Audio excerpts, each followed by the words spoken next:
questioning the DJ and the hype man. Now there's someone on the mic that's trying to hype these bad song selections. The fuck? The bartender pulls me close and says, can you believe the DJ? I said, what do you mean? That's not our regular DJ. I said, tell me more. He said, yeah, there's been an issue with the regular DJs, so at the last minute they had to bring in a guy from Connecticut. I said, ha! There you go. Wait, the guy from Connecticut. So him and the hype man are from Connecticut on a Friday night in the Bronx where the gangsters and the gang members are. And oh, sheesh. Well, damn, baby. Well, damn. We back. We back like we never left. Real shit. I know. It's a very I get it. I was supposed to have my shit together by now. It's a very special day today, you know what I'm saying? But I'm back and I'm better. Cause we back. Every single time Let's that go. you take me back, I be coming back harder than the last. Understand I put you through some shit. We got over that. Yeah. Other women messing with our flow. We got over that. But I did it publicly, the straw that broke the camel's That's back. right. I would run across the globe for you if you would take me back. But I end up fumbling the bag. Can you imagine that? Niggas in my business. You would think I sold them shit. They rent the Ferrari, But I'm more obsessed with ownership. Popo on the road if we get told. And It's we a ain't beautiful telling day today, shit. I swear to Don't God. lie on the road, just put that dick up top your bottom lip. Baby girl, we grown. So Ain't much no to talk point about. On acting coy and shit. Throw you up with melanin. So much to talk about. Stimulate adrenaline. Yeah. I've been on the righteous path, hoping I don't sin again. I be on my Joe Budden. You can be my sin again. Breakfast, lunch, and dinner then. Chicken waffle, cinnamon. Strawberry shortcake. Come on, man. You know what's up, man. You know what's up. You guys know what's up, man. Gosh, how long has it been? It's been a while since I gave you guys an episode of the 509 Squadcast. Real shit. Squad up to all of the people that support it. You know what I'm saying? But today, I'm here with an exclusive story. Now, this story is a funny one. It's a very funny one, I'll say that. Bear with me, I'm using bootleg soundboard options. You know how that goes. So, we just came off of Thanksgiving weekend, right? I'm sure some of you guys, was with the families, the ones that you like, the ones that you don't like. Shout out to the ones that was sitting at the table, acting like you like that cousin that you really don't fuck with, acting like you like that aunt that you don't really fuck with, you know what I'm saying? Shout out to the ones too minding their own business that know all the family drama, but they right there just waiting on some potato salad. Shout out to you. You are important, okay? You're loved. But yeah, on to more pressing topics, right? So, shout out to Groove Nation. We're gonna do a lot of shout outs in this episode. Groove Nation actually hired me. They hired me for pretty much whatever they need, right? But this particular weekend, I ended up in the Bronx. I want to say it was probably the Saturday after Thanksgiving, right? Last weekend? I don't know. So, there's this new club in the Bronx. Now, I don't know if I want to say the name of the place, only because of the experience that I had. And boy, let me tell you, it was it was one hell of an experience, man. So there's this new place in the Bronx, right? We're not going to give the location because we're going to wait and see how this pans out first. So a DJ hits me up, DJ Chris Rush. Shout out to DJ Chris Rush. That's my guy. You know what I mean? Definitely deserves all the flowers. Now, Chris Rush is of the Caucasian descent, right? And he hits me up and says, yo, I need somebody to help me MC this night at a new spot in the Bronx. I'm like, okay, word, simple enough. I'm not performing or nothing. I'm not doing any of my songs. I'm just there providing the vibes as I do because it's me, right? So I say, all right, cool, let's do it. So I get to the Bronx. It's a strip club. Pretty nice joint, you know what I mean? Smooth poles. Now, what's funny about this particular strip club is I've never been to a strip club in the Bronx, right? Now, Joe Budden usually always talks about his experiences with the strippers from the Bronx. And ladies, I gotta say, this is some shit. This is some shit. I ain't even gonna hold you. They was in there, getting sturdy in stilettos. They was in there pop smoke walking and doing the finger guns, just like he said. Now, this is funny because Joe is a strip club connoisseur, in my opinion, right? From all of the episodes of his show that he talks about, he always has a crazy strip club story. He loves going to the strip club. Ironically enough, he's also one of my idols in this podcast game. Like, we got to give Joe Budden his flowers, real talk. Joe Budden is absolutely the Podfather. So round of applause to the Podfather. Funny thing about speaking things into existence.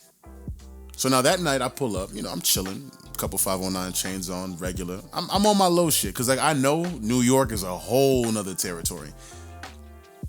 And I ain't gonna say what I didn't have, but I know what I did have, you feel me? So, but I'm in there, I'm looking for the owner, because my thing is I like to look for the people that are important in the spot. They didn't book me directly, but that doesn't mean I can't try to make a connection. So, speaking to the owner, cool guy. He's like in my flow. I've never emceed a strip club night before. Diamond to the stage. Peaches, where you at? Grab the cream, girl. Like, I've never done that type of shit before. So it was interesting. I'm not gonna hold you. Some of the bartenders were kind of annoyed, but we're gonna get to that later. I'm talking to the owner. He's like, yeah, man, we get a lot of good traffic, and certain people come here. Joe Budden comes here. And I was like, oh, really? He's like, oh, yeah, Joe comes here all the time. It's his second home. Crazy enough. I was like, oh, okay, cool. That's my nigga. You know what I'm saying? Like, I'm a big fan of his podcast. Like, I'm a big fan of what he does. The guy is definitely a genius. He's a GOAT. You know what I'm saying? He could be a little petty, but, that's just the light-skinism in him. But that was that, right? So I had some people with me. I had some company with me. And Chris. I told Chris, too. Chris Rush, the DJ. I was like, yo, bro, if you make a good impression tonight, you never know what could happen. So I'm doing my thing. I'm calling Peaches. I'm calling Cream. I'm calling Pepsi. I'm calling Soda Pop. I'm calling all of them to the stage. I'm calling Raven. Whoever the hell is up next, I'm calling them up next. And then I get a tap on my shoulder. Now, the funny thing about intuition, before I turned around, when I got that tap on my shoulder, it was almost like I felt like when I turn around, whatever this person behind me, because mind you, at the time, I didn't turn around yet. Whatever they're about to tell me is good news. I turn around, it's one of the owners. And the first thing he says was, remember we were just talking about Joe Budden? I'm like, yeah. And he turns around and he goes, he's sitting right over there. I'm like, dog, what? Now, mind you, what I'm saying? I gotta keep it cool. I gotta keep it smooth. Like, I can't go crazy. Now, my mind starts to race. I look over, he's there, right there. This nigga is wearing a bucket hat. First of all, we have to go through Joe Budden's strip club fit for the night. Blue bucket hat.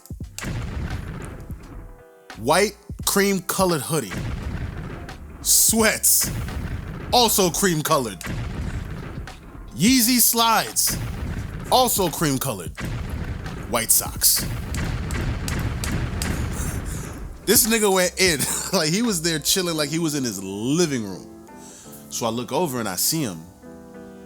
At this point, I don't know what to do, right? Because there's meeting like some of your favorite artists, and there's meeting your idol, and there's meeting like people that you really want to learn from. Now, I know how he is. Like, he don't like when niggas be in his face, like all that corny, yo, Joe Budden, pump it up, pump it up. He hate that pump it up joke shit. So I had to be smart and think, like, what can I do? So the first thing I did was, I know that he has a couple of shows, and one of his shows on Patreon, there's different tiers. And on these tiers, you pay $5, $10, $25, and $50 a month. So the highest one is called Part of the Show, and the one under that is called Friend of the Show. But they're both kind of the same because you can still send messages in and he'll call you. So I was like, what can I say to not pull up and sound corny? So I pulled up on him, and I probably maintained like a 6-foot distance. And I was like, yo, on some COVID shit. I was like, yo, just wanted to let you know I'm a friend of the show. And he was like, oh, word, no doubt. And then he offered his hand. I shook his hand. Boom, dapped him up. It was cool. It was smooth. Now, I could tell that he wasn't really like, it was more so like he was being polite. Okay, this is a supporter. I'm going to say what's up. I was cool with that. I let that rock. And then I went back and told my people, I was like, yo, he's here. Like, we got to kick this shit up. Now, here's where the funny shit comes in. The DJ that's spinning is just not spinning what the people want to listen to. Like, There's 3 DJs, Chris Rush being one of them, and I'm telling you, he did his thing. He tried his best. I ain't gonna front, like he did his thing. But there's a particular sound that New York likes. And Joe gets up and he starts to walk. Now, the section that he was in, I'm not gonna call it a VIP section, but let's just call it a VIP section. He was getting up and walking towards another section. And I'm looking and I'm like, oh shit. So let me see if I could like bump into him. So I pull up and I kind of like post up like this. And I look at him. He looks at me. And I'm like, so what do you think, man? Like, what do you think we're missing? He goes, hey, yo, you gotta play some other shit. Like, why are you playing Doja Cat right now? And then I'm like, yo, I'm just thinking about all of his mannerisms on the show. Like, he's really like that. But he's also he's a strip club connoisseur. Like, he believes in the art of the strip club. And he's not thirsty. Like, I'll tell you that. I don't think I saw him talk to one, or like, he probably talked to one dancer. Other than that, he was focused. I ain't gonna say that. We're gonna scrap that last part. Because like I said, I watched the show. I know what to say. I know what not to say. I will say this. He was not focused on none of the dancers. He said, yo, play some, he said, play some Future, some Pop Smoke or something. So in my mind, with that information, I'm like, all right, cool. Pop Smoke is from New York. So let's play Future first, and then we'll roll into some Pop Smoke. I go to the DJ booth. I'm like, yo, bro, you got to switch this shit up. Now, by then, I've already made friends with like 2 or 3 of the dancers. I'm not going to call them friends. Let's just call them allies in battle, right? I like told them, said, listen, I'm not from this area. Tell me what you guys want to listen to. I'm going to let my boy know. You know what I'm saying? He going to throw it in the pot, cook it up, mix it up, just right, boom, serve it 130 degrees Fahrenheit, you straight. So I tell this dude, yo, play some Future, play this, play that. So by this time, Joe's on the other side of the bar. He's on the other side of the bar now. He's talking to the bartender. He's chilling. Now I'm like, fuck. This nigga thinks I'm lame. Because mind you, I'm on the mic the whole night. Like, yeah, you know how we do it over here in the Bronx. Like, nigga, what? But I'm not going to say I overthought. Now, mind you, of course, I have one picture. I will share this picture. Unfortunately, it's not like a crazy good picture. I did take one picture. It'll definitely be wearing. He'll be wearing what I described earlier. But at some point, because now we already had 2 interactions. Our third and final interaction before I chose to just like say, all right, you know what? Let me just let him do his thing. At some point, I saw him go change some bread. I ain't gonna say how much he changed. Like I saw him, you know, he had his singles on him. He shoved them shits right in his little snuggie. He walked over there, it's right to the other side. So then at this time, Chris Rush wants to be introduced to him. He's like, yo, bro, you gotta introduce me. I'm like, my nigga, I don't know, man. Like, you've been spinning some crazy shit. I don't know if he's gonna want to talk to you, is what I said in my head. But I was optimistic because, again, you know, he's actually a pretty nice guy. I know they always say don't meet your idols, right? But the way I see it is that's like a 50-50. If you know you a fan of Drake. If you know Drake from what you listen to, you would know when you meet him, you can't fanboy. You can't go like, it's got to be on some like, oh, like it was like not once did I pull out my phone, because the same way that I'm not gonna say I manifested that moment, but Joe is someone that I watch his shit every fucking day. So I guess subconsciously, yeah, you could say I manifested that moment. But long story short, I sat next to him and he was on Clubhouse. And he had his little AirPod or whatever in, and he had the other one free. And he was like looking at me, talking to me, but also talking to the Clubhouse. And he was like, yo, I just need y'all to listen to what they playing in here right now. So he's clowning the night. So now I'm like, oh, fuck, he's bombing. So Chris wants to meet him. He pulls up on him and he's like, yo, you know, I'm the DJ. We're from Connecticut. It's our first time here. And Joe's like, yeah, I can tell. Like, he's on some, like, you know, he's obliging and shit. And then he goes, my boy Bosco says that you have a podcast.